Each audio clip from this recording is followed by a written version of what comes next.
Hello, everybody, and welcome to the PC Gamer Show for, oh god, what's the date? It's Valentine's Day. Oops. That's on me. I hope my SO is not watching right now.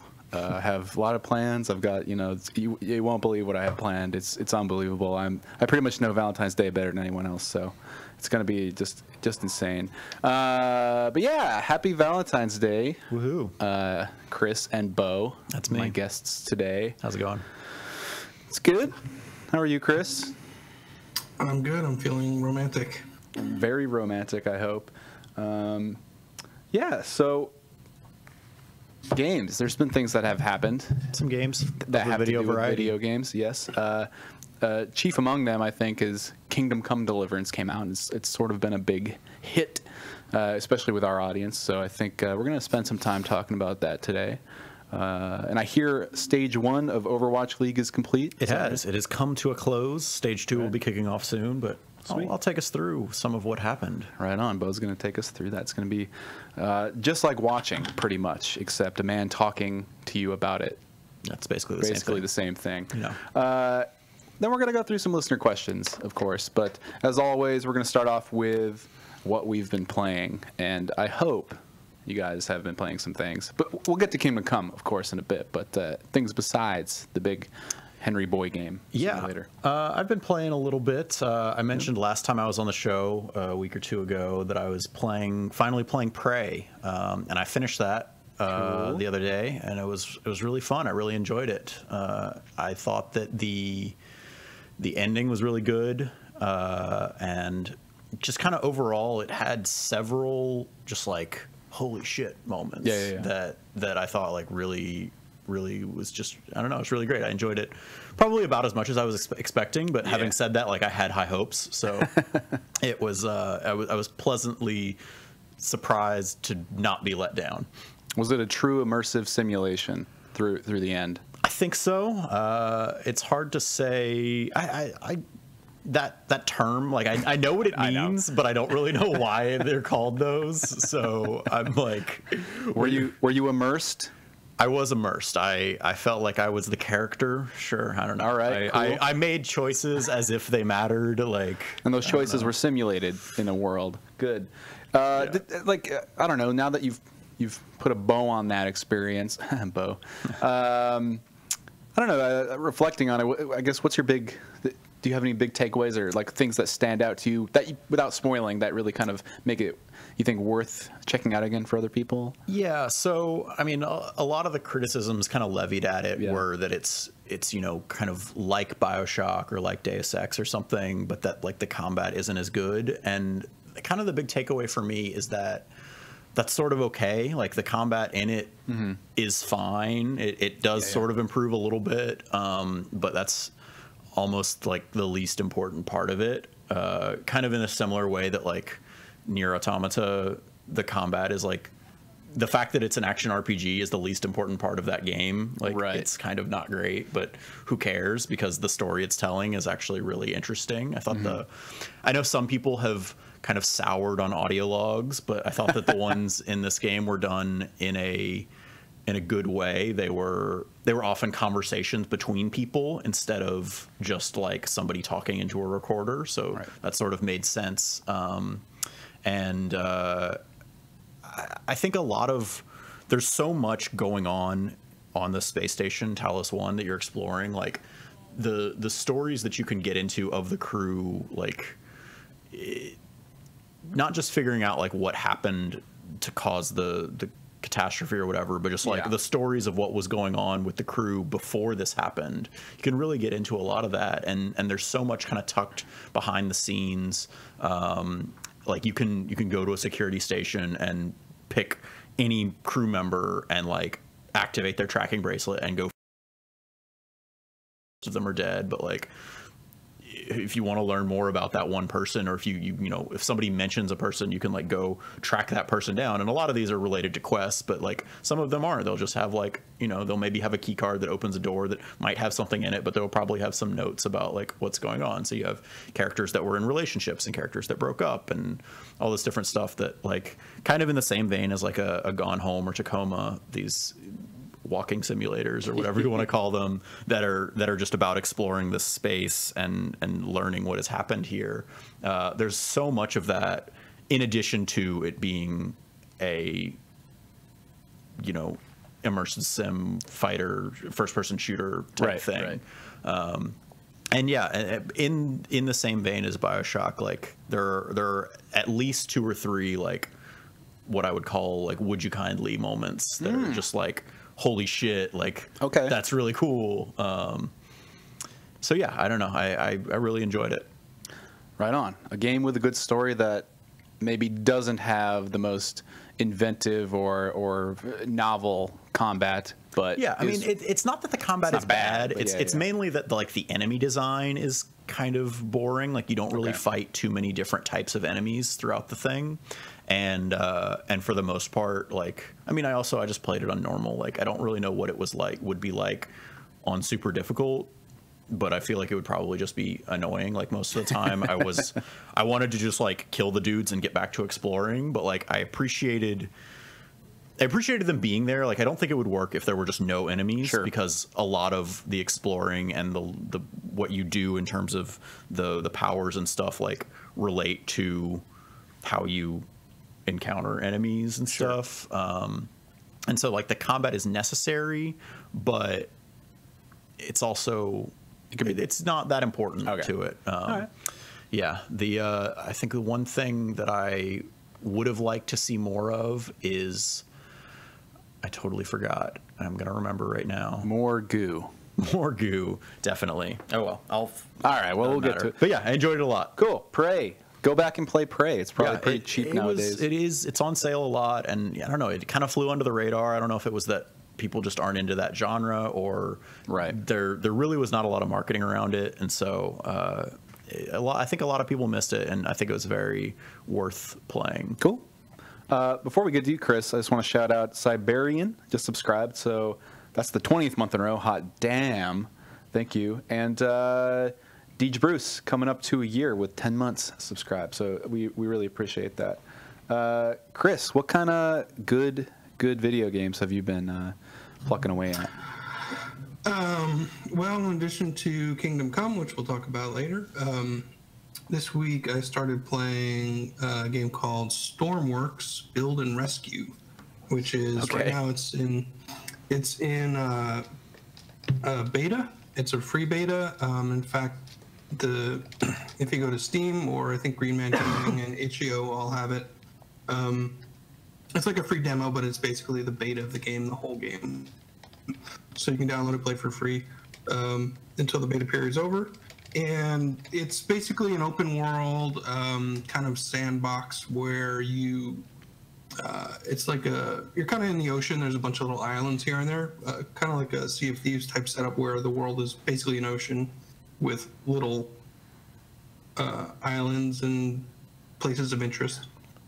And there are missions you can take, and sometimes they're like delivery missions, sometimes they're open sea rescue, and the deal is you can perform these missions by building your own rescue craft. So you can build boats, you can build helicopters, you can build planes, and then go around the world and like save people from sinking ships and accidents, and kind of carry people around your boats from here to there.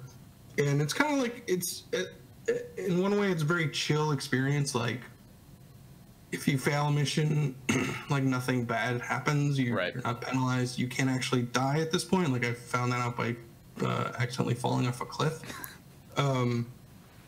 The missions are timed,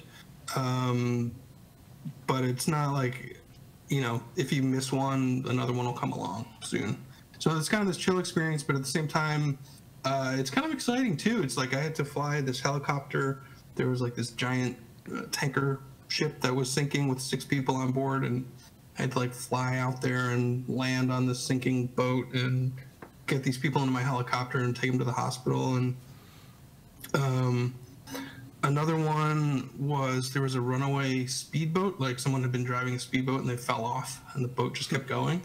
So he's treading water out there, and his boat is just going crazy. So I like fly this helicopter over this speeding boat, and like I jumped out of the helicopter onto the boat so I felt like kind of like a little action hero there.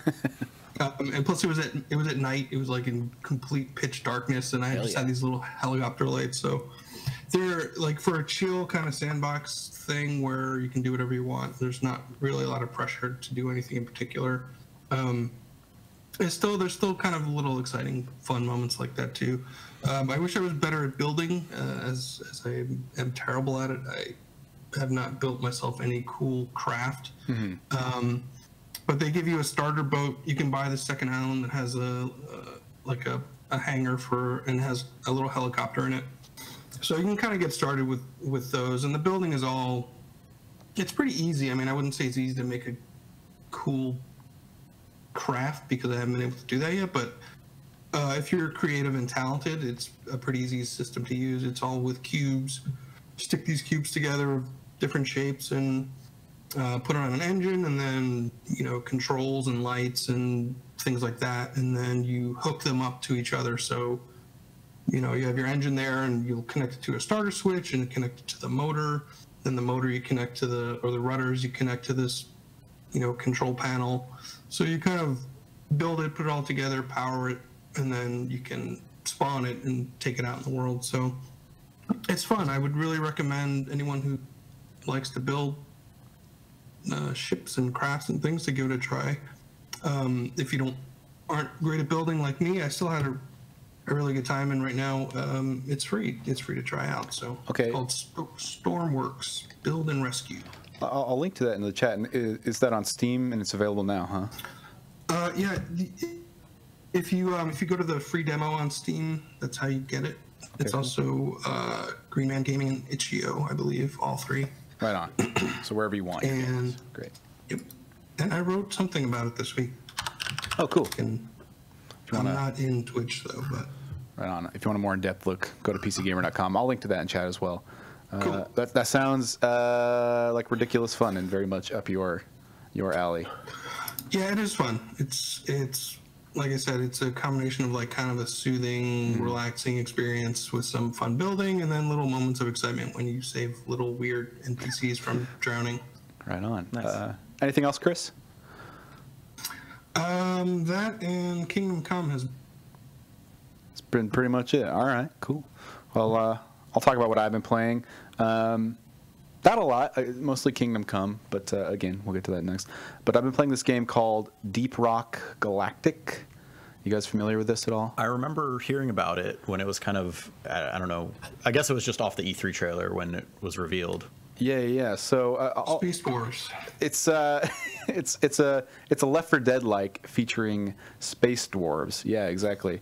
And your goal, I'll pull up a trailer here, is to mine a series of biomes, series of planets, gathering resources to essentially, well, you pay for, you work for the Deep Rock Galactic and purchase better gear to mine with, better weapons, and beard cosmetics, of course. So it's a 4-player co-op game. The levels are all procedurally generated. I should say that doesn't mean like everything you see is procedurally generated. It's like the kind of procedural generation I like, which is handcrafted chunks, kind of randomized. And within those chunks, there are arrangements of different variables like plants and certain creatures and so on that you'll definitely need to pay attention to because most of them are deadly. And it's an interesting game because, well, I mean, on a basic level, it's 4 friends shooting bugs in spooky environments. But the procedural generation, I think, is like I typically hate games or I'm turned off immediately when the procedural comes up because it just means like here are the same corridors arranged in different ways, and that's sort of true here. But when it comes to these environments, that you're going to run into a lot of navigation challenges that articulate in different ways almost every time you play. Again, this is the early access build. This launches the 28th of February. so you can try it for yourself then. But so you might have some pretty straightforward digging where you just need to get through a wall, but there might be a huge cavernous space that opens up. And not only is like light a resource, you have to constantly be throwing these little flares that regenerate. You'll need to figure out how to get up there. And each dwarf, there are 4 classes right now, sort of has different tools for doing that. I can't remember them off the top of my head, but for instance, one guy can shoot like zip lines, and everyone can like hop on the zip line and like shunt up. Another guy can like shoot, has a gun that like creates these like fungal platforms instantly on the wall, so you can make platforms. Maybe connect those with zip lines if you're like trying to make it across a sheer rock face you can't drill through, but maybe you can drill through it. And there's a dwarf that can drill very quickly. He's got 2 drill arms, and they're really, really cool. And a lot of fun to use. Meanwhile, you're trying to avoid disturbing the local flora and fauna too much, because you might run into a big patch or field of what way to describe them? Like these porous magma mushrooms that if you disturb one, it will slowly distend and explode and cause a chain reaction that could just easily take you guys out. There are really creepy versions of like Half-Life's barnacles. They hang from ceilings, and if you walk under them, they pull you up and chomp you up. Except, keep in mind, these are cave systems where there are patches of total darkness, and you're kind of trying to constantly illuminate these areas. But Deep Rock Galactic's barnacles have like seeking tentacles, so you might like just out of the darkness, you might see this like tentacle fall from the ceiling and slowly sneak up behind your friend and then snatch him up, and then you proceed to shoot it. Which is, it's just a really eerie, creepy thing. And there are a couple different creatures in there right now like that, natural fauna, like these spitters that shoot big poisonous balls of acid at you, and some different plants like those mushrooms. And some plants, like if you shoot them in a certain spot or irritate them in a certain spot, they basically act as platforms. And depending on where they are procedurally placed, may or may not be useful to you. But it's nice to see, like when those happy accidents happen. Like here's this really random room with all these variables I'm like familiar with, some I'm not, and how do we navigate that? And on top of all that, there's more. Occasionally, you'll get an announcement that a swarm is coming, and you'll be swarmed by. So far, it's only like these like space bugs, kind of look like big beetles or I don't know, ticks or something. They're pretty nasty, and they come in different variations. They're like small grunts that come in like dozens at a time, and you shoot them with a shotgun, or you can set up one class can set up turrets, and there are like exploders, there are acid spitters. There's a nice variety, big tanky ones, and taking those guys down is fun because you'll like. You basically just described all the different Left 4 Dead enemies. I know, right? So far, there's nothing that really pulls. I'm hoping there's more like that because like the barnacle will pull someone and they will require like a teammate to get them, and I'm waiting for sort of. There hasn't been anything really like that in the swarm yet, like enemies that like incapacitate someone immediately or take them out of the fray and require a friend to help them. So I'm hoping like early access will be a good opportunity to like basically add more enemy types. And I talked to the developers and they were like, yeah, we kind of want our own version of the witch from Left 4 Dead in there, where they might be guarding. There might be this really powerful NPC or enemy guarding a cave with super valuable minerals in it, and you can kind of choose to engage or not. They want to add more weird local flora and fauna that behave in really unpredictable ways that can be used, like those magma mushrooms I described. You can also like use those strategically. So if there's a swarm coming and you know where they're coming from, you can pop a magma field of mushrooms and take them out like in an instant. There's a lot of really cool like small ways that each adventure can articulate, and the different environments have different flora and fauna. And again, they're not too distinct quite yet. So what's there is like pretty simple at the moment. It's pun intended, I guess, rock solid like base from which to iterate in early access on, and I'm excited. Like I think it's like the ideal early access game for those reasons. Nice. Because they could just throw in a whole bunch of new plants or weird occurrences in the world, and that might be just enough to keep this kind of game going and going, and something to return to. And what's like your ultimate goal? Like, what do you do with these minerals and things you dig up? Do you sell them? Do you make stuff with them? Yeah, and that's the other thing I think that needs a bit of work. It's like fun to play inherently, like venturing out into these cave systems, but the things you get minerals for are pretty slim right now. So you take them back, and so far there might be more things they're planning to add, or I just don't know about yet. Just use them to upgrade gear, and you will need specific minerals from specific biomes to upgrade certain things. You know, like the upgrade progression right now is very linear. It's like, and not as experimental as I would hope. It's like, okay, this shotgun, well, the next level is just you don't have to reload less, you know, or this thing does more damage, or this thing lasts longer, as opposed to like changing how the weapons behave or unlocking entirely new gear that behaves differently. Like, I would like to see more of that. So I'm like, oh, I really want to chase this upgrade because it's going to change my class, not just like make it easier for me to do something. There are also some cosmetics that are kind of funny, like beards and gear, like palette swaps for your outfits, and like different kinds of hair and such. That stuff is fun. It's kind of weird to like go mining to like unlock a beard. Upgrade your beard. Like, what are you synthesizing this into? Like some magic hair? Hey, they're space dwarves. Like, Yeah. we don't know their lives. Yeah. Who knows? I ain't judging. But yeah, it's. I think it's a really cool thing. I still want to get in there and play with some of you guys. I played with the developers and some strangers over the weekend. It's got a solo mode too that I should mention is it works pretty well. Nice. You get 2 robot companions, and they're pretty funny and emote well. And it's kind of a little more tense and scary that way, but it's still a good time. So yeah, again, that's Deep Rock Galactic.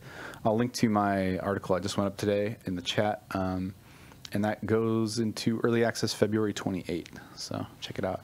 I should also note that now I have fast internet. That's like a thing I've been playing. Ooh, nice. I have fast internet now. And I'm a Twitch affiliate. So I'm going to try and just be the biggest asshole I can and build a toxic community, and do nothing about it to police them, and see if I can make some like $20 a month, and see how that goes. Yeah. Yeah, that's about it. Why don't we move on to the big game we've been playing, and talk about Kingdom Come Deliverance. Chris, so how's your experience been with this game so far? Well, a couple details to start with. This Kingdom Come Deliverance is would you classify it as an immersive sim RPG? I don't know. I feel like it's an RPG. You know, I'm not entirely sure still how to define immersive sim. I mean, yeah, it's billed as an open world RPG. It's a made up term that we love to cling on to. In the same vein as like The Witcher, right? Yeah, open world RPG with immersive sim elements. Yeah, I mean, like with systems you might see in stuff like Prey, or where you can really game the AI, or there are a lot of overlapping systems that strive for maybe not exact realism, but try to immerse you and simulate a medieval 1400s Bohemia. Yeah, it's well, Chris, I kind of want to hear what you've been thinking so far, because I think you've been getting, I don't know, not necessarily the short end of the stick, but you've been having some problems with the early game. Yeah, I mean, my personal experience, my character is kind of undertaking has been derailed a bit by this issue I'm having, keeping boots on my feet. I don't know. It's, you know, there's obviously a story that goes with this game and situations you find yourself into, and I'm sort of ignoring them right now because I can't seem to have any luck with boots, and it's becoming this minor obsession, and several people have now died because I need boots, or I want boots. So what you're saying is you could really use some boots on the ground? Oh my god. I could use some boots on the ground. More importantly, I could use boots on my feet. Yeah, no, it's just this silly thing. At one point in the game, you're in a castle and someone says, "Why don't you get some sleep and take off those muddy boots before you get into bed?" So I'm like, "Okay, that sounds good." I'm into role playing. I think that's a fun thing to do, to act like you're really going to sleep. So I took off my muddy boots and put them on the floor and went to sleep. And I woke up and my boots were gone. At that point, there were some events that happened very quickly, and I didn't have time to find new boots. And every time I looked down at my body running, I would see my bare feet, and I would get more and more angry that the game had swallowed my boots. So I got into a fight, and this is a game where you don't always need to fight. Sometimes you can talk your way out of it. Sometimes just brandishing a weapon will chase someone away. And I am interested in games where you can kind of have a speech skill and find other solutions besides just stabbing people. But this gentleman bandit I noticed was wearing boots, and I thought I should have them. So I killed him. He did not have boots on. He had something called foot wraps, which sounds to me like a shitty kind of boot that you would wear when you don't have boots. So at that point, I know there's a whole big game here that we should be talking about, but I'm sort of obsessed with this boot thing right now. So at one point I was on a mission again, saw a guy who had boots. Now I'd already kind of gotten the mission goals complete, but I wanted boots, so I choked him unconscious. I took his boots and his sword, which was a really nice sword. So I'm happy, I'm content, I'm in another town. People start screaming. I'm just walking through this town. People start screaming, someone's been killed, someone's been killed.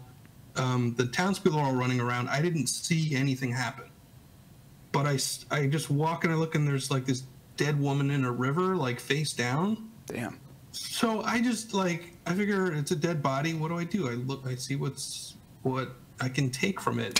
And this guard just appears next to me, and he accuses me of stealing, which I hadn't done. I was just rifling through her belongings. Oh, sure. You hadn't stolen anything yet. Right. And I don't think she even had anything. Would it be stealing or grave robbing? She appeared to be very poor. What's that? Would it be stealing or grave robbing? It calls it stealing even if you're looting like a dead body, even in like a dead jerk body. Like the bandit, I think, it told me I was stealing. Anyway. So the guard gets mad that I'm stealing. I have to bribe him to not arrest me. And then he searches me and takes all my stolen possessions, including my boots. So once again, I'm bootless.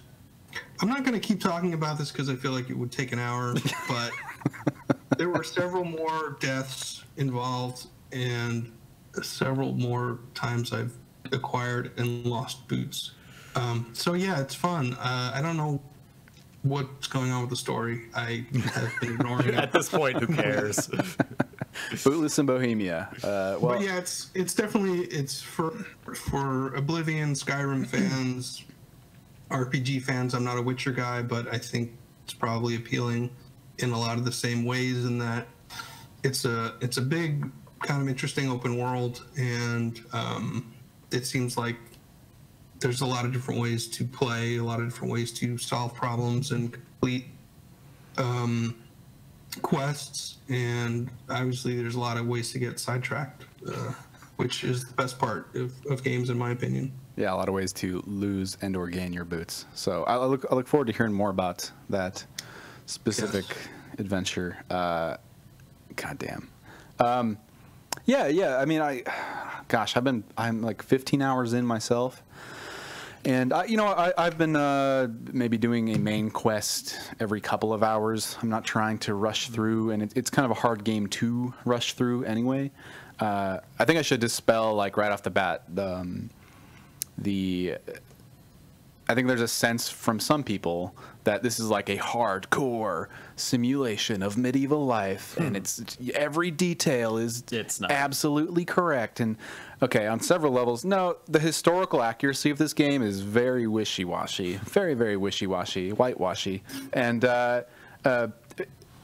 like it is historically accurate insofar as that, like, I'm no expert on that era, but from talking to a lot of people who are, it is essentially using a broad scope of medieval life, like as a shell for a very kind of and events and characters from that era, and the depiction of these buildings and towns. Like some of the architecture is like spot on, and that's really admirable. But it's all a shell for a very kind of conventional story at so far. Conventional in that it's like not a bad story, but it's just like, the people in this world do not talk and behave like I imagine a lot of people from that era would. Someone said, "What's up?" to me. Yeah, yeah. Maybe that's historically accurate. To me, I was like, "What's up?" It seems like the most historically accurate part of this is basically that there's no dragons.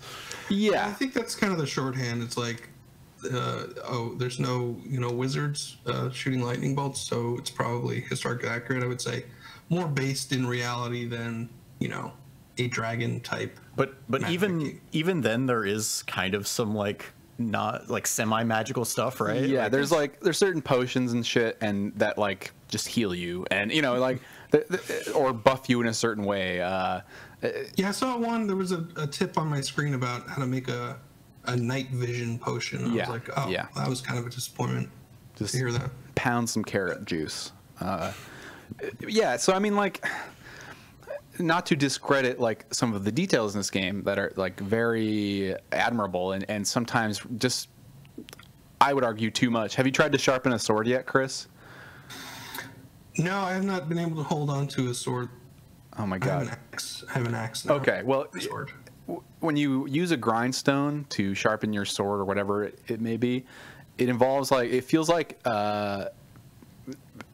rubbing your belly and patting your head, and then like another thing, because you have to tap space bar, which uses stamina, to like pedal the grindstone, and then you have to use your mouse to angle the blade, right? And then you have to use the scroll wheel like to apply pressure to press the sword against the stone, and then you have to watch the angle while watching your stamina and tapping spacebar.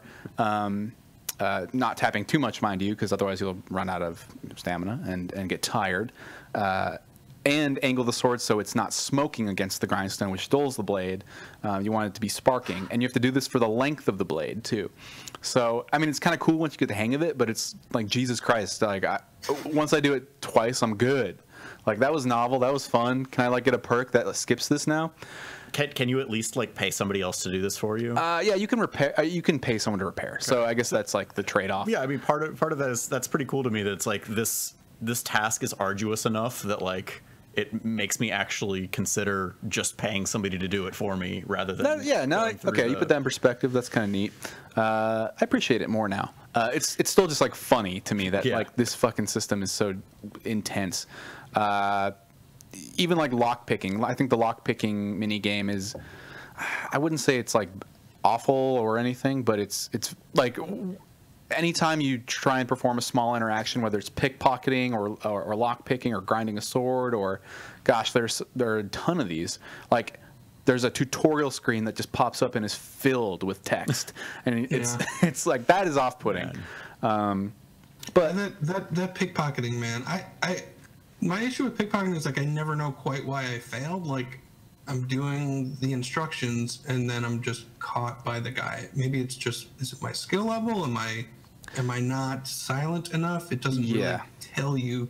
I guess maybe that's a good idea, that it's just like not something you should try on everyone. Yeah, it's a bit uncompromising at first, like in driving home. Like, I think if anything, besides the historical stuff, I think the most admirable bit is, or at least like contentious bit, will be how you are role playing like a kind of an oaf, a doofus, a goofy, gallant, kind of lovable guy who is not particularly remarkable, and so your stats sort of reflect that with a lot of your skills at first, like maybe pickpocketing, like or swordplay. Everything feels really clumsy at first. You can't even fucking read, and you have to go find a scribe to teach you how to read, and you have to sit down and spend like 4 hours, like looking at, not 4 real human hours, but spend time to learn. Anyway, you really feel kind of helpless at first when it comes to most things. And I really like that about the swordplay too. And I really enjoy the swordplay. My issue is like it's so long between fights that I kind of forget, which is kind of cool. It's like at least you're not out there killing like 700 people a day. Yes. But I've been in like maybe 3 sword fights, and they're so separated from each other that I'm like, oh, I don't remember how to do anything. So that's kind of fun. And I walked from like one big town to another big town, and it took a really long time. Like literally nothing happened. There's like no wolves jumping out. There's no, packs of. There are bandits, right? I mean, I only encountered one, and I know when you fast travel because I was watching you play. I guess they can pop up, but like I just walked straight there and like nothing happened. Yeah, and I think some people will see that. Will criticize the game for feeling empty, but I really kind of appreciate its approach to depicting that kind of pastoral landscape. It's just a couple small villages with a couple dozen people in them maybe, and beyond that, like it doesn't feel like the map is littered with shit to do just because. Yeah. And it goes a long way in making that place feel believable. Bandits become, I think, a bit more frequent when you are fast traveling, just because like that's a penalty for, or like a risk you take when you want to get somewhere quicker, because you can just take a horse there or walk there and generally not have an issue. You might run across bandits, but if you're on your horse, you can just outrun them pretty quickly. I kind of love how helpless you feel at first when it comes to like the combat, and I don't know, I feel like as my mastery with the combat increases, so it opens up more and becomes a bit easier on the role-playing system-y side, because you unlock more like perks, and you unlock combos, and like by that point you probably have better gear or armor or whatever. I did read and I don't know if this is true or not, that there's an achievement for beating the game by only killing one person. And yeah, I saw that too. I've already failed that. Yeah, me too. Definitely. But I think that's cool. If I mean, it must be possible. Yeah. So I think it would be fun to do a real speech playthrough, or maybe it probably requires just running away at some point, which I do kind of like that you can do. Just get the hell out of there. Yeah. I think the breadth of like options available to you is maybe not so obvious at first, because the game really tutorializes combat and places like that stuff at the fore, and the more passive creative stuff isn't really like spelled out to you. But there's a lot going on there, and I think like beneath, which we'll talk about next, like all the bugs, there's a really interesting kind of slower, subdued story and going on there that I think it's really refreshing to me to play like an average guy, and who I don't know, and the inciting events, like the characters are done well enough that the tragic inciting events like really felt they kind of hit me in a way I didn't expect, and I feel really invested in this character, or at least like how I'm shaping him, because he's blank enough.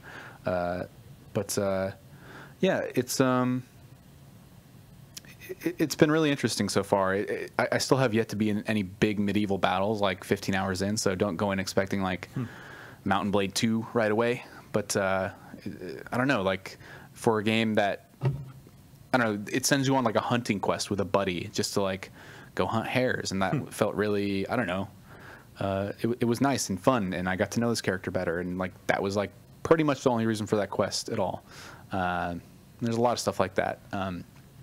But it's been troubling playing this game, because maybe partially because it's a very ambitious game with just tons of systems, and it's tracking like everything from every NPC has a routine and a job and a path, and the big open environment, and all of your stats and equipment and whatever else is going on in the environment at the same time. It's calculating quite a bit, but it shows a lot of stuff kind of shows through the seams. There's bugs and performance issues abound.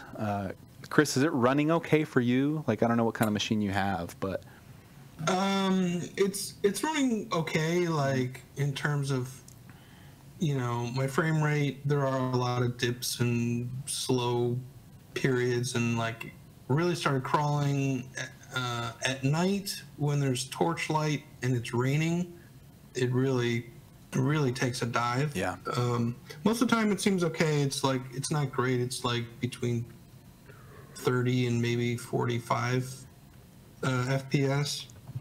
But it's really inconsistent is the thing, which is, I think, when you tend to notice it more. If it's, you know, if it's high, if you have a low frame rate, as long as it's consistent, you can kind of get used to it. But it just kind of varies a lot while I'm playing, depending on where I am or what's going on. Or yeah. And yeah, there's glitches and bugs, and I've had to actually, like, you know, Alt F4 it at one point just to shut it down because I was stuck in this loop of Yeah. being apprehended. Basically, I wasn't doing anything wrong. And there's at one point you're asked to stay inside a castle, but you need to leave, so you kind of have to sneak out. And I was caught by a guy outside, and then we respawned in my room. But then another guard appeared, and he's like, "I got you." And I'm like, "What are you talking about? I'm already in my room." And then he was kind of like floating around on my bed, and then he's like, "I got you." And I'm like, what are you talking? I'm like, I'm not doing anything wrong. And it just kept happening over and over again, and I couldn't do anything. I couldn't get out. I managed to like activate the bed so I could sleep, hoping to save it and come back, which seemed to work after I closed out of it. But there are glitches. I mean, I've had guards appear next to me. I've had people disappear, and just the kind of little things like people facing the wrong way, or I'm in a conversation, but I'm looking at my views of like a ceiling. So it is very kind of clunky, and it's kind of weird. I mean, there are times you look around and it looks as beautiful as any game, and then you like pick up an apple and you see your weird arm sticking out weirdly, and it's like a weird combination of something that looks breathtaking at times and like it's 15 years old at other times. But you know, I can't fault a game for having a lot of ambition like that. Yeah, and it should be noted, this is like a studio that at the time of the Kickstarter, I don't know, 2014 or something like that, 2013 maybe, was pretty damn small, and is now like over 100 people. So for a game of this scope, it's I don't know, it's pretty impressive. Also, I don't think that matters to a lot of people playing how impressive it is. They're gonna have, if you just cannot stand bugs and performance issues, maybe wait a couple patches. I had a thing where, or just a broken in I forget the name in the town, Ushitz or something, Yulshitz. I don't know. Yeah, I just got there today. And be careful. I'm curious to know if the inn is broken for everyone or not, because like, I need somewhere to stay, because you can only fucking save through sleeping, auto saves during certain quests, and by drinking something called Save Your Schnapps, which is an item with a finite quantity, or at least like you can use up, unless you know how to make it or you have the coin to buy it. There's a mod out now that, like, you know, gets rid of that whole thing. Yeah, so, you know, but at the time I did not know that, and I needed to save, otherwise I was gonna potentially fuck up and miss a date with a girl I had back in another town. But anyway, I try to like go into the inn to use the bed. I already paid for it outside, and I just can't walk into the door. I'm like, okay. So I close the door and open it up again, and then it like throws me into the room like with dramatic speed, and I'm like, okay. And then there are 3 doors in this room that I'm in now. None of them have my bed in them. One leads to like a kitchen, one leads to storage room, and back outside. And I'm like, I can't go through any of these doors. All of the doors are like busted. I feel like you're describing like a surrealist nightmare. I know, it was scary, and I had not saved at that point, or like for like 30 minutes at that point. I was like, I'm gonna lose all that progress, and that's gonna suck ass. So I tried looking up a no-clip, like console commands, nothing. And eventually, by taking off all my clothes and sprinting at the door like 4 times in a row, I was able to get back outside. How did you think of that? What made you try that? I think it was because... I think it's because this exact situation has happened to James in real life, and that was how he solved it. This is how I get home and get into my house every day. I strip down and run out the door. But no, I think I thought of it because in early preview coverage, I read about like the armor having collision, like it's all like mapped to have collision, and I wondered if there was just a weird collision mapping bug where the actual collision map for the door was like smaller than the door looked. And I was like, I had this really wide like metal hat, and I was wondering if that was the stupid reason I couldn't get out. Like, so I literally think it was like because there was an invisible wall that my wide metal hat could not get through, or so I took that off, and I wish I could see like the third person of this. Like, I know. My other thought was like that because I couldn't, before doing that, I was like, maybe I can get arrested and they'll take me out. So I was like, but I couldn't even do that. I was out of arrows, so I couldn't shoot anyone or shoot near anyone. And like, so I was like futilely like stabbing through the doorway, like trying to get people to like, get pissed off. And all they did was just say, the gods aren't going to like that, and just laughed at me. But, yeah, so there's some stuff to iron out in Kingdom Come. I feel like this game is almost worth playing for the bugs. I think there's a handful of them that are charming and like fun, and it's like kind of I don't know. As a longtime player of PC games, it's almost nice to see, or like heartwarming, because it's like, well, they're trying to do so much, and like when sometimes like if you're in a city, I don't know if this has happened to you, but like when you open the menu, it like closes. There's this animation where it kind of like overlays and closes on top of what you see, and I think it like deloads something or some characters, but I don't know if it can keep up or not, because like there have been times when I open it up and I'm in a city and just all these people just go whew, from the sky and just like boom plant I've plant seen their that feet. too. I was following a guy down a path, and I opened the menu and then closed it, and it split, and he just like dropped down in front of me. So maybe there's a meta story, like a twist later on, that actually this is like the next Assassin's Creed, and it's all a dream. But yeah, Kingdom Come. Our review is up. We have some guides up. We like it despite its issues, I think, is the general consensus. But again, like if you really can't stand system hog games or poorly optimized games and glitches, then maybe wait on it for a bit, but maybe give it a shot a couple months down the line. Yeah, I think they said the next major patch would be in a couple weeks. There was a small one yesterday, I think. Cool. But We'll have more on that in the weeks to come for sure. What's a good Overwatch segue from medieval Bohemia to medieval Bohemia? Oh no. Medieval Overwatch. That's terrible. That's terrible.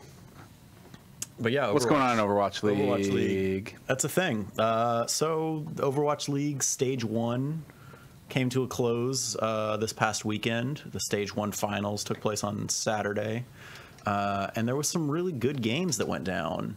We had, surprisingly, the Seoul Dynasty, the team that everybody expected to dominate the league. They did not even make the playoffs. Goddamn, yeah, because I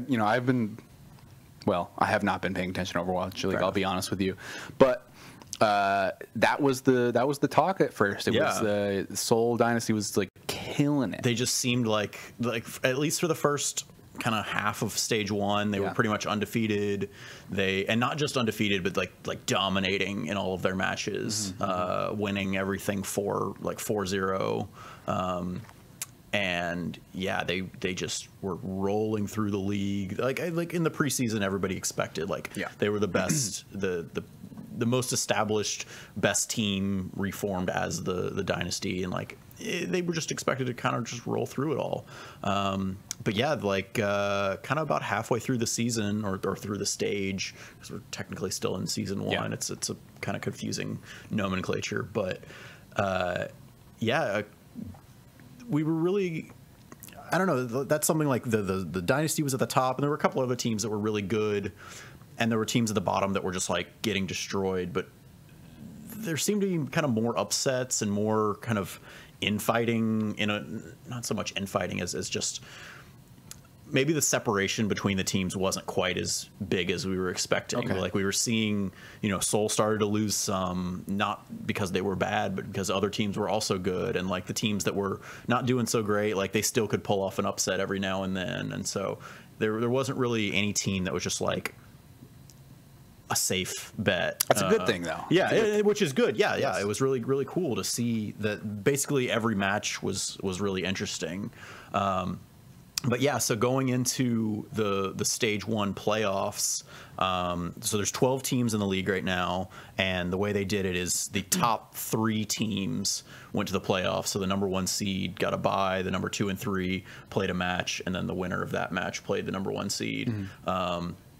And yeah, like Seoul didn't make it into the top 3. They were in this weird situation where they had to win their match on Friday by at least, they had to 4-0 the team they were playing, which was San Francisco, by the way. Hey. They had to not just win, but win 4-0, and then had to have some other stuff happen. They had to have some other teams lose in order for them to make the playoffs.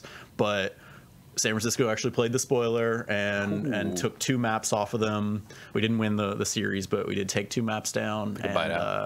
And yeah, it was pretty cool, like to see, even San Francisco, which is one of the worst teams in the league. Damn it. To take down this powerhouse. Yeah, that's always fun. But yeah, so let's get to the actual finals themselves. It came down to the London Spitfire versus the New York Excelsior, both of which the team members are entirely Korean. So it's sort of weird. It gets back to this whole thing where the players aren't from where the teams they're representing, and they don't even live there or anything. But who cares? Because it's the London team and the New York team, and so we wrote about earlier this week that basically a lot of these matches came down to just some really kick-ass Widowmaker play. Hell yeah! And let's go through some of these shots that I think are pretty awesome.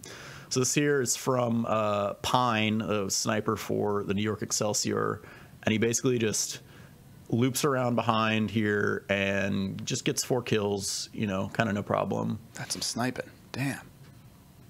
Whew. There's 2, there's 3, and there's 4. Impressive. It's very impressive. Yeah, so that was Pine on the New York side. There was not much sniping in round 2, but round 3 we get some more. Horizon. Here's one from Birdring on the side of London. Just a quick taking out 2 of New York's attackers. Oof. Yeah, I mean, like, having not played Overwatch in a while, not paid attention to, like, pro level play, this is illuminating for me. Seeing this guy, like, pull up to a tire and just quick scope, like it's Call of Duty. Oh, it gets better. Oh, God. You just keep scrolling. We got keep some more. Scrolling. Oh, Here's man. some middle of a tactic team fight. Just, pops up in the air. So what am I... Okay, so they're holding down. What map is this? This is on Numbani. So London is on defense right now, and basically the team fight's going on. Birdring on the side of London is defending and is just taking out dudes mid-fight. I think the final, not this next one, but the one after that is one of my favorites. Right on. So is well, let's watch this one first, and I'll get to the question. This is just catches him in a hallway. Casually. What's up? Boom. Yep. Go to the next one though. It's pretty great. This here is your classic high flying headshot. Just slings himself into the air before landing. Damn. Just already takes him out. That's these are some beautiful plays. Oof. I can't even like keep up with the camera movement. Yeah, it's pretty quick, and that is one of the complaints of Overwatch League is like stuff is going so fast and there's so much going on.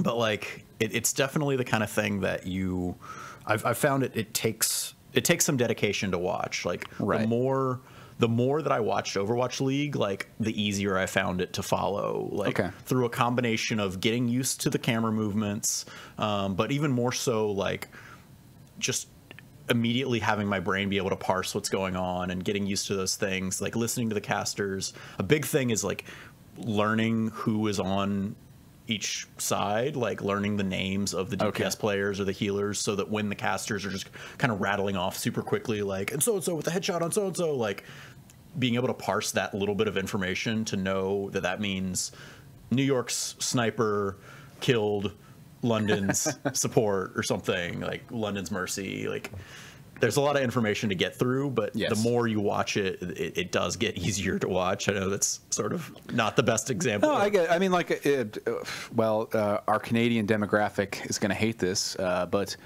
whenever I see hockey, it's still gobbledygook to me. I know there are men like sending a puck down a field of ice, and that there are rules dictating some of the things they do, invisible rules that don't make sense.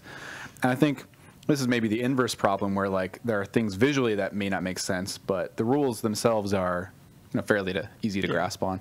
So, you know, I feel like we'd like to romanticize how do you, you know, how do you make a good esports presentation, and how do you like make this easy to follow? And I think there's a certain point where the viewer has to meet in the middle if you really want to, you know, get invested and it's just inherent. But yeah, so even in less complicated, like CS:GO, I mean, is pretty straightforward. Yes. But these guys are so fast, these pros, that even like having played plenty of Counter-Strike, it's like things just happened and they were so fast I couldn't even really grasp like how they did it, or you know, could really tell exactly how the play had gone. So it can be tricky just because, not just from complexity, but because these pros are so unbelievably fast. Herky-jerky mouse movement. Yeah, and good casters can help make up for that, I think. Yeah, too. definitely. Cool. What else is going on here? These are just shooting dudes in the head. this is coming down to the final push for London on the final map of the series. And yeah, he takes out a Genji, then slings up behind the team. This is London's bird ring again. Takes out New York's Genji, slings up right here, finds boing. He hits one of his shots on the Zen, but then Makes him retreat, takes down the Mercy with a single headshot, and it just, you know, just top notch, feels good. Top notch Widow play. Yeah. So London won the series 3-2. It's a pretty good series. If you're interested in Overwatch at all or high level play, definitely worth watching. And but yeah, if you just want to see some great Widowmaker headshots, check out this story. Yeah, I'll drop it in our chat right now. It's pretty impressive, and I'll be sure to include that in the show notes for our audio listeners. Yeah, right on. So Widowmaker is Widowmaker like a problem then? No. Or is this is all just skill? This is all just kind of skill. Okay. I mean, part of it is like to be that like dominating like that, like the players have to be really good. Widowmaker's one of those heroes that has a very high skill ceiling. Yeah. So if you're amazing with her, like she is overpowered if you're super good, but like you have to be super good with her. So she just rewards player skill in that regard. She's also not great on every single map. Yeah. And like most snipers, like if she's not hitting her shots, she's doing nothing. Like it's you know, it's a miss. She's just a wasted body. So yeah, like I think she's pretty balanced. She's one of the heroes that's harder to balance for lower skill level. Like if they buffed her so that people who are less good with her could still use her, she would be overpowered at the pro level. So, but yeah, she's pretty common in pro matches. There's usually one team or one player on each team who has a really good Widow, especially for the Widow heavy maps. Mm-hmm.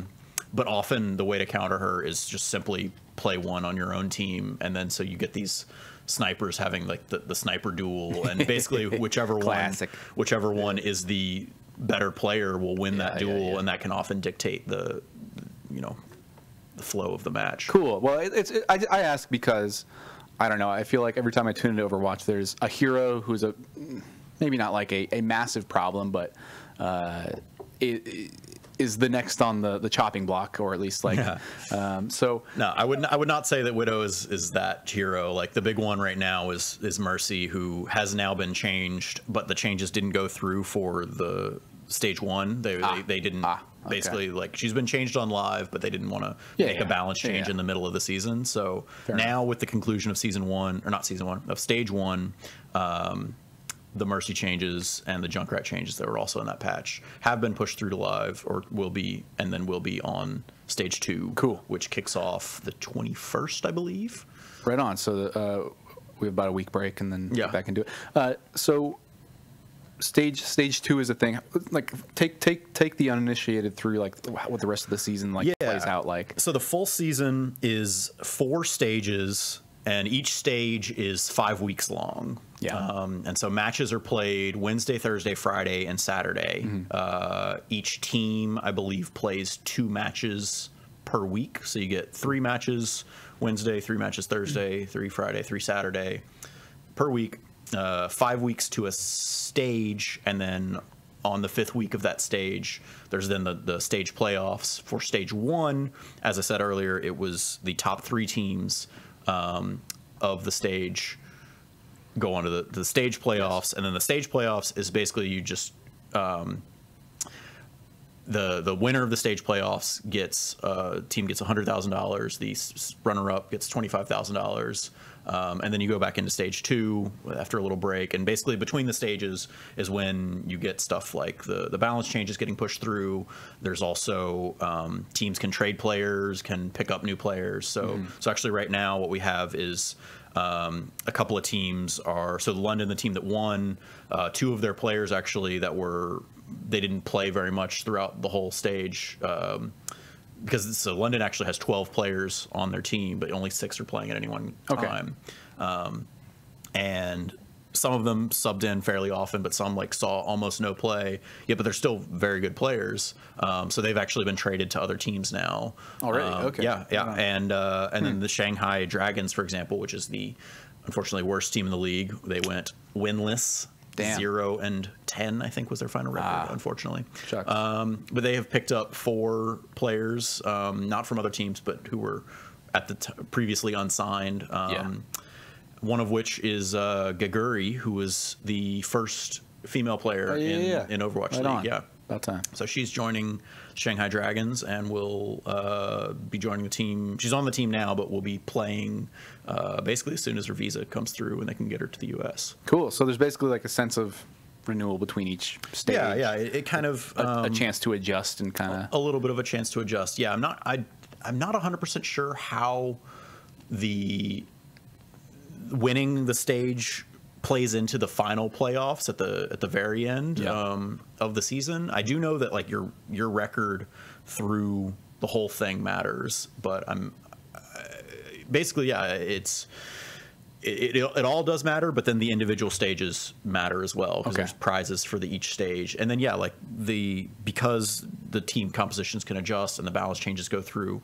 Also another thing that changes is the map pool for each stage is a little bit different. So right now, not all of the maps are being played that are available, and some of them are going to rotate for Stage 2. So we'll see. Oh, that's cool. We'll see some different. It's the kind of thing that right now it was kind of getting a little boring, always seeing the same handful of maps. But then now with it changing, it's like, okay, now we get to see some different ones. So I'm not sure if I would rather just have all of them so we get more variety at the same time, or if I like the switch. But at the least, the balance changes in a big way. We're going to see a lot of different team compositions, because with Mercy being changed, she's not going to be nearly as good. And I think literally Mercy was played in 100% of matches. Damn.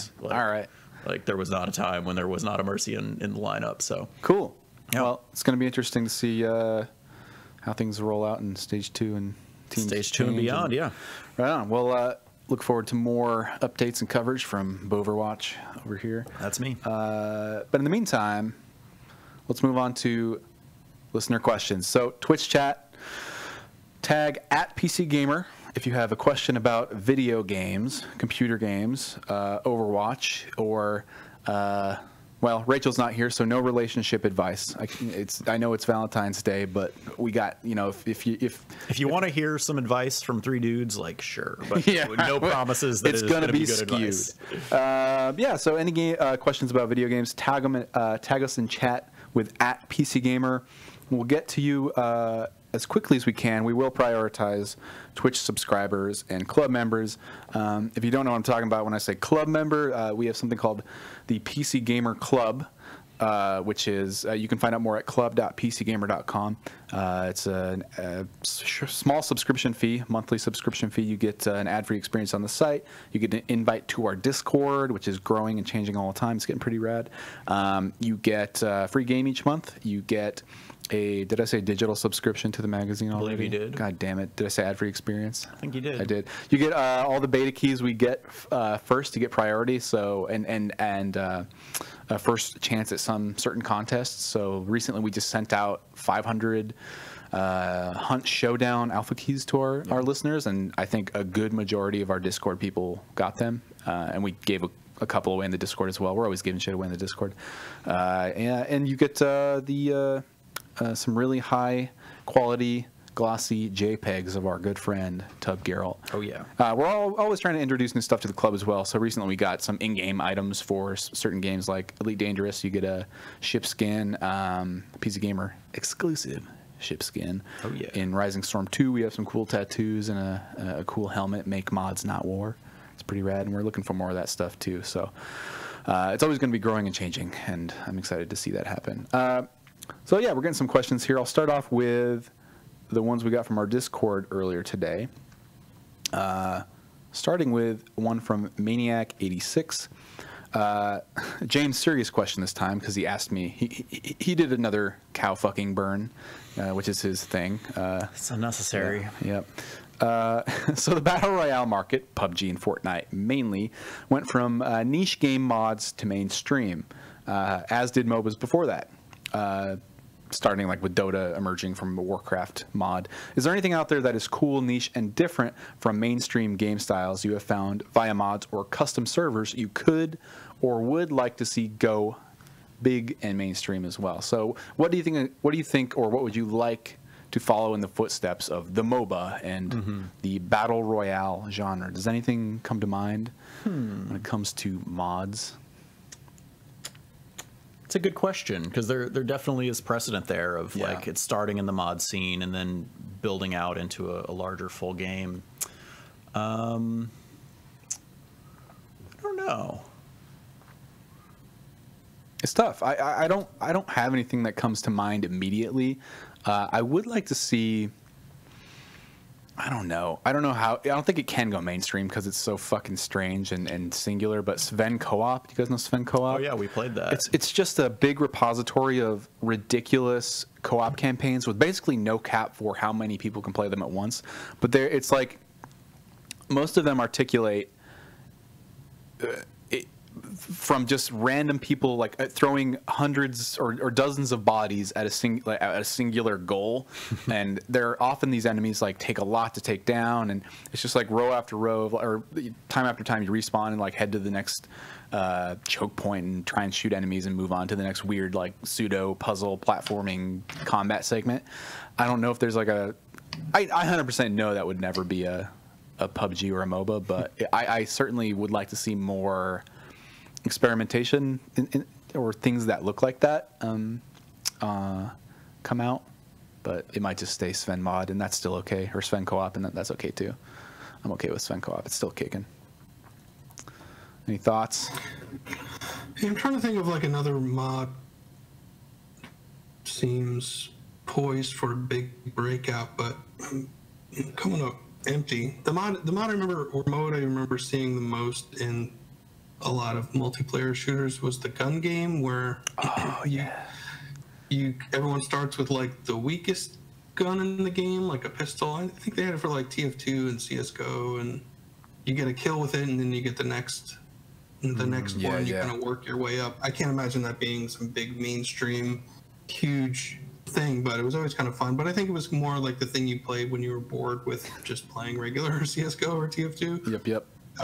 But I always kind of enjoyed that little, I guess it's more of a break from playing the game as you're supposed to. I mean, confession, that's the only way I play Counter-Strike. I love custom maps and gun games forever. But good call. Good shout. Bo, nothing? I got nothing. What about Overwatch? The Overwatch genre? becoming mainstream. I don't know. We'll see. We'll see how it goes. I feel like it is. It is mainstream. Next question. Keep them coming too, guys. At PC Gamer in the chat. Anything about video games? Pendo. Thoughts on the rumor about Microsoft acquiring Valve, EA, and PUBG? So, I think last week there were like some very shaky rumors from a source. I don't know who reported it at first, but around rumors of Microsoft acquiring Valve, EA, and/or PUBG. They're seeking to acquire more game studios because their first-party stuff is maybe not as broad or as they'd like. It's lacking a bit. They have Minecraft and 343 does Halo, Halo which series. Hasn't featured on PC very much at all, if at all. I think that Forge mod or something came out, or Forge standalone thing. But so they want to diversify. I don't really have any I mean, my thoughts are it would make sense for them to do that. It would give them a great catalog to work with. I doubt it will happen.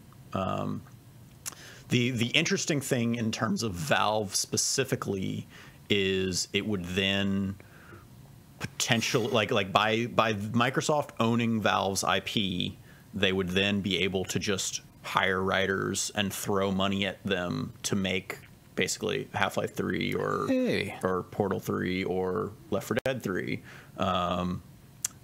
And that would be cool, but we also don't know what that would end up looking like. Yeah, they might have investors hovering over them that were maybe not there before in the same way as they are at Valve right now. In terms of things that have happened, you could sort of think of it in the same situation as Disney buying Lucasfilm, buying this company that is making a ton of money doing various stuff, but hasn't made the thing that everybody loves them for originally, being Star Wars, in a long time.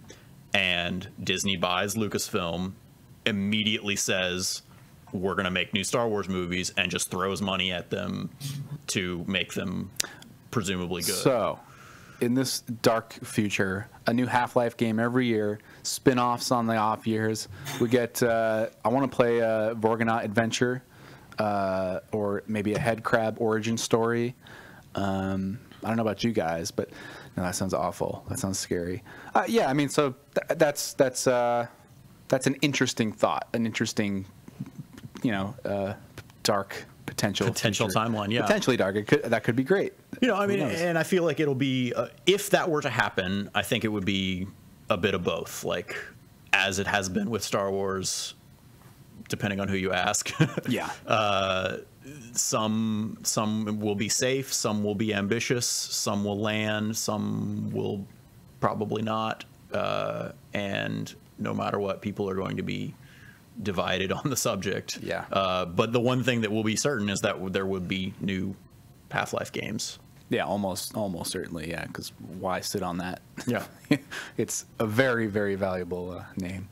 I don't know. I could see, if anything, I could see PUBG, like a Blue Hole, getting scooped up, perhaps.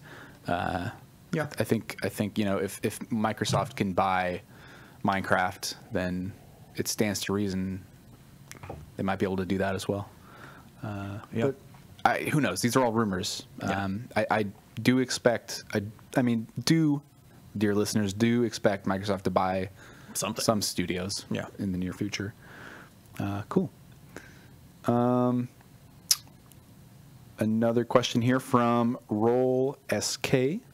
So, with regards to the graphics card shortage and crypto mining, do you anticipate that sometime down the road there will be a slew of used cards at low prices, aka will the bubble burst? And a side note, also, Canadian Mail here, 38 years old. I hear this place is full of them. Absolutely. Our biggest fans. Our biggest fans. So, Bo, you might be a bit more geared to answer something like this. The crypto mining bubble is hard to analyze. Mining is not going away anytime soon. That's kind of certain. The prices of, you know, Bitcoin for one and other cryptocurrencies that all sort of fluctuate in the same, they all kind of trade with each other and tend to fluctuate together. They are down right now as compared to their peak a couple weeks ago.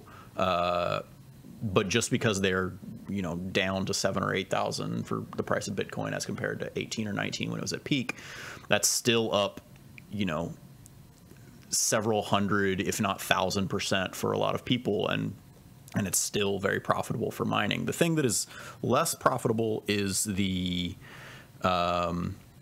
individuals, your average buyer. I feel like we're going to see less of people just like buying a card to get into crypto mining. Having said that, like, those are not the people who are driving up prices. Your average user who just wants to buy a card to do some mining, like that's not why there's a shortage. The shortage is from crypto mining, like fucking, what's the word I'm looking for? Like whole enterprises, basically. Yes. That's the word. Just these massive, where they're buying up hundreds of cards. Yeah. To you know, put in not factories, but warehouses to just mine 24/7, to basically server farms of GPUs doing this mining, and that's what's causing the shortage. The problem from the manufacturer side is because the crypto market is so volatile, they don't really know how to respond. It's hard to say, should we ramp up production to match this, or will the demand fall out soon, and then we're going to have an excess of these cards that nobody wants.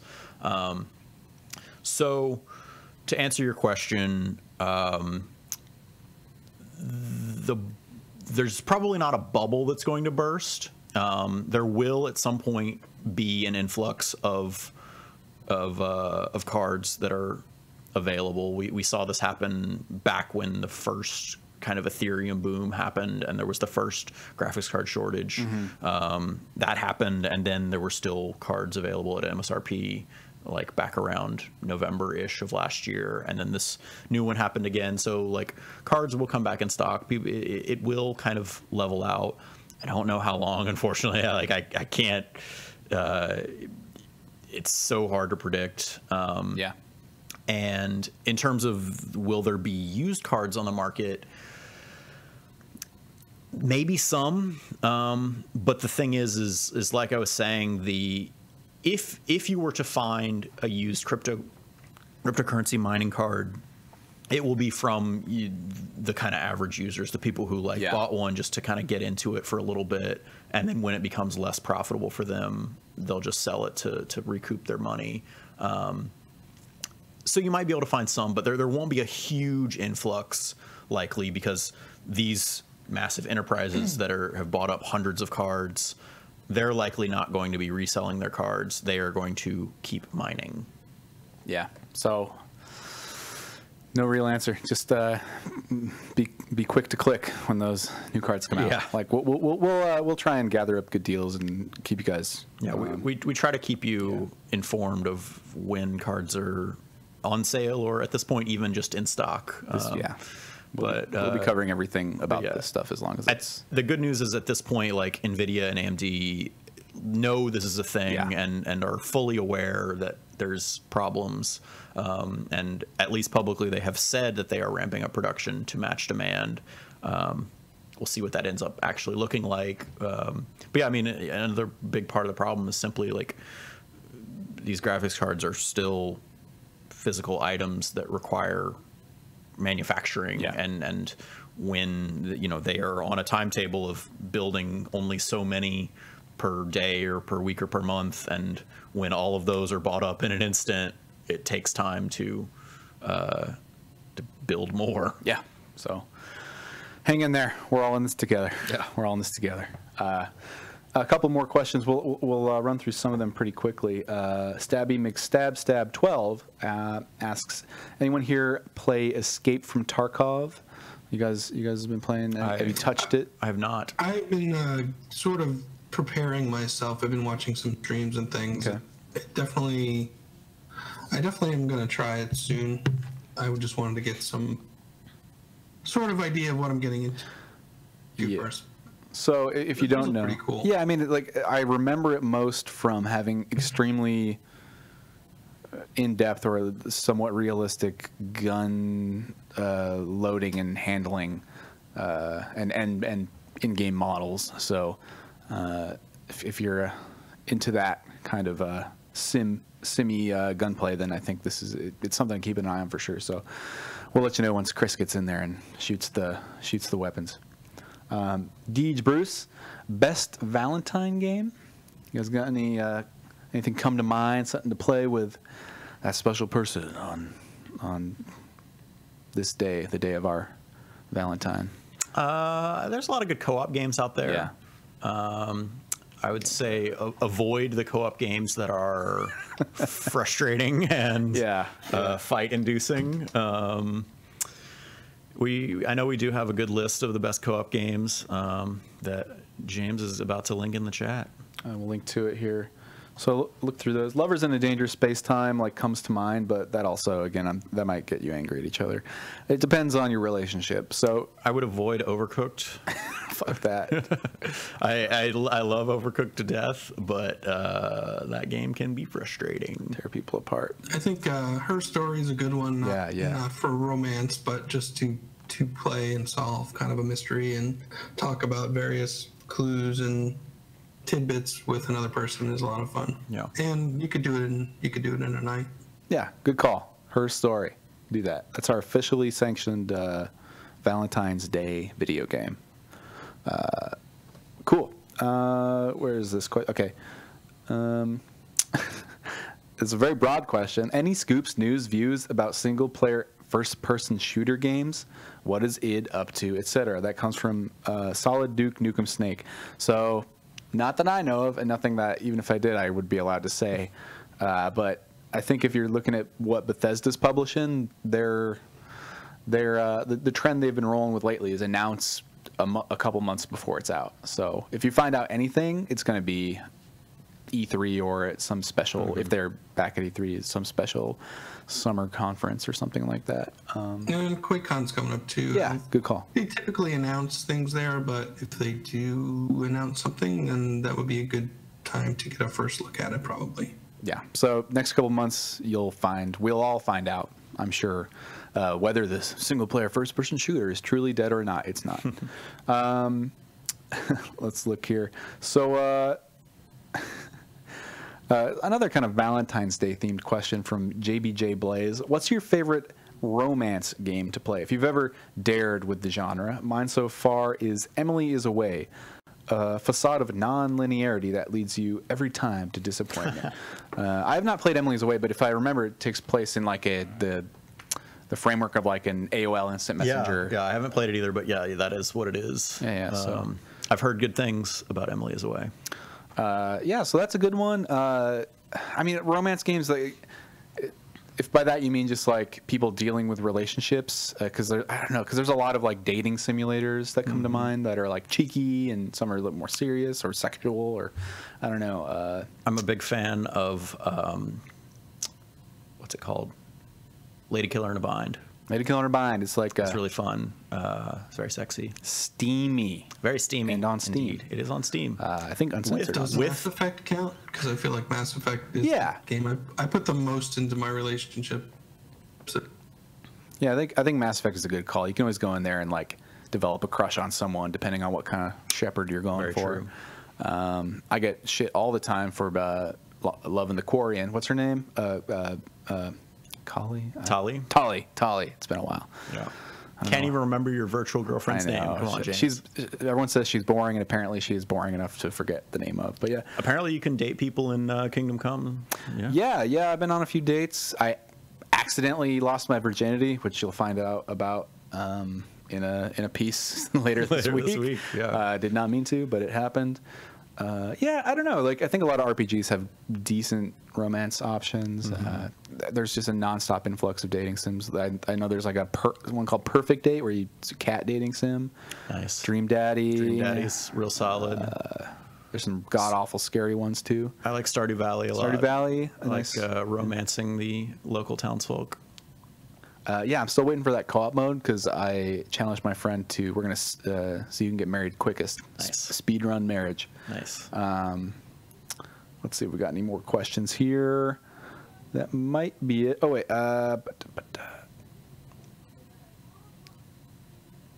Beastly Cause. The more I play games that are on PC and console, it makes me realize that cross-console play being more of a long shot due to the faster output on PC. Your opinions? I don't quite actually know what that means. No, I follow. Okay. So yeah, I mean, a big thing that I think a lot of players gotcha. have wanted for a while is cross-platform multiplayer for your online games. You know, take Overwatch for example, PC players being able to play with people on console. Sure. Okay. But yeah, there are a lot of differences between the platforms. First and foremost being controller versus mouse and keyboard. So PC players are always going to be more skilled or have a higher skill ceiling than console players, unless you're really, really, really good at controller, and most people are not. But yeah, in terms of the systems behind it as well, at this point, it's all going to the internet, and it's all kind of working together. It's just a matter of building out the framework, the net framework behind it in a way that would communicate well. Like, there are already some games that have cross-platform. They're kind of few and far between, but it is a thing. But yeah, the bigger thing is getting the systems, like, you know, having Xbox Live or PlayStation Network like interface with each other or with PC, and that is an undertaking that I think the people at those companies does not want to put effort into. Sounds complex. Yeah, and like for very little return, at least like in terms of making money or like, you know, tangible businessy reasons for doing it. Yeah, it's nice when it does happen though. Yeah. Well, I think that's going to do it for us today. We're about out of time. You can always join us 1 p.m. Pacific time at twitch.tv/PCGamer if you want to join us live. That's right here. That is right here. And you can always watch us. The VOD goes up usually a couple hours after at youtube.com/PCGamer. And we also have a show post that goes up the same time. With links to the YouTube, links to our iTunes subscription if you're one of those audio folks. I'm one of the audio folks. Or an MP3 download for your MP3 player because it's $19.99. So until next week, what's a good Valentine's Day shout? What's a good I'm not going to ever like actually make a tagline for the show in my free time. I'm just going to like brainstorm it right when they're necessary, because that's professionalism. I was thinking before about like telling people if they need a warm body to hold, they can just always overclock their PC and hug that tonight. That's sound advice. Sound advice. So I'm gonna go with that. And remember, just because it's Valentine's Day and you're alone, and you need a warm body to hold, overclock your PC and hug that. Don't fuck it though. Don't fuck your computer. All right. See you next week. Bye.